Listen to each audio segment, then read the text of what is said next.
and that the school didn't get back to them about me having a secure place to live. And I thought that was all taken care of. I just wasn't thinking about that while I was away. But when I came back, they tell me this, and like, I was like, what do you mean? and they're like, oh yeah, so we called, they even went up there and like saw them face to face while I was away, and like, they were still full. And so I was like already freaking out over myself, and then freaking out about not having a place to live and something that I was looking forward to the most. Like, understand that completely. I was just kind of like, I thought this was good. Like, I served you, God. What do you want from me? And so I remember pulling up on Sunday, the weekend before school started, and it was just like, we were driving, and I thought we were getting food or something. So I remember pulling up to like a pizza place, and then my dad pulls into like a church parking lot, and I'm like, what are you doing? And he goes, it's Sunday. And I'm like, yeah, I know. But like, are we gonna, go to, I don't know. This is me talking to myself. I was just kind of like, what are you doing?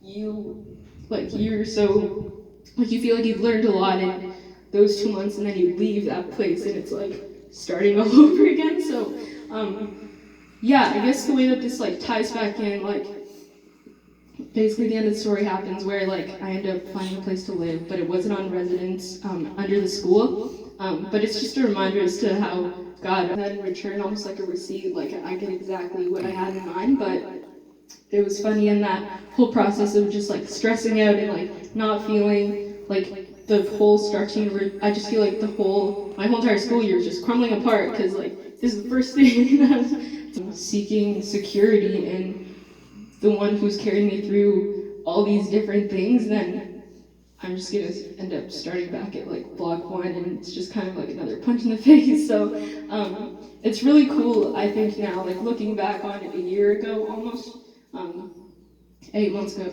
9 months ago, something like that, and remembering just how God provided and how his love is so evidently shown in the way that he works. But yeah, I remember that whole entire week not going to any of the frosh events. So if you know how like college, uni works, they take all the first years and they host a bunch of like fun events, because I'm just depending more on God. But like knowing that and finding a solid group of people at school who have that community and like only lift each other up, I think was super important. That was also said in growing in community and celebrating in community. And I remember after that barbecue just being like, okay, there's goodness, this year isn't gonna be as bad as I maybe thought. And it's really cool to see how some of the students that I've been able to meet and become friends with, even some of the like on-staff leaders.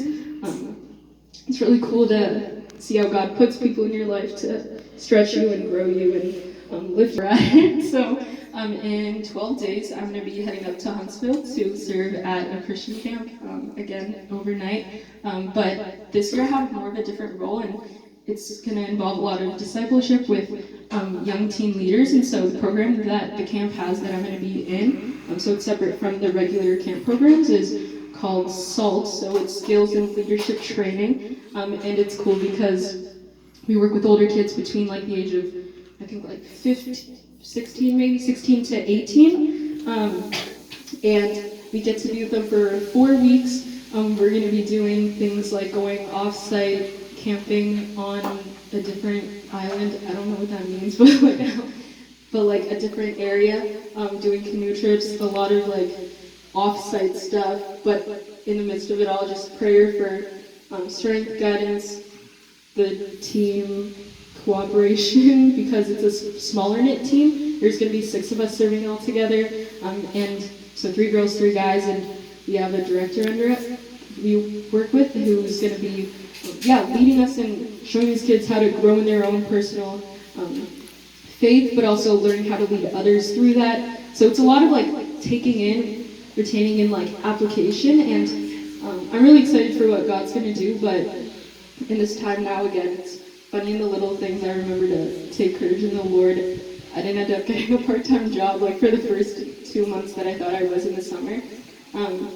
But I've taken a hold of this as an opportunity to soak in and dive into God's word and really prepare my heart before going, because like I said earlier, it's draining to wake up at 7 or whatever every day for Bible study, get your day rolling, and then end it at who knows what time, and then you do it all over again for 2 months. So you could just pray for that. I appreciate that lots.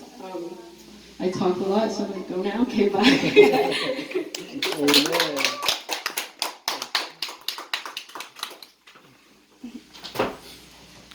All right, thank you, Eula. So speaking of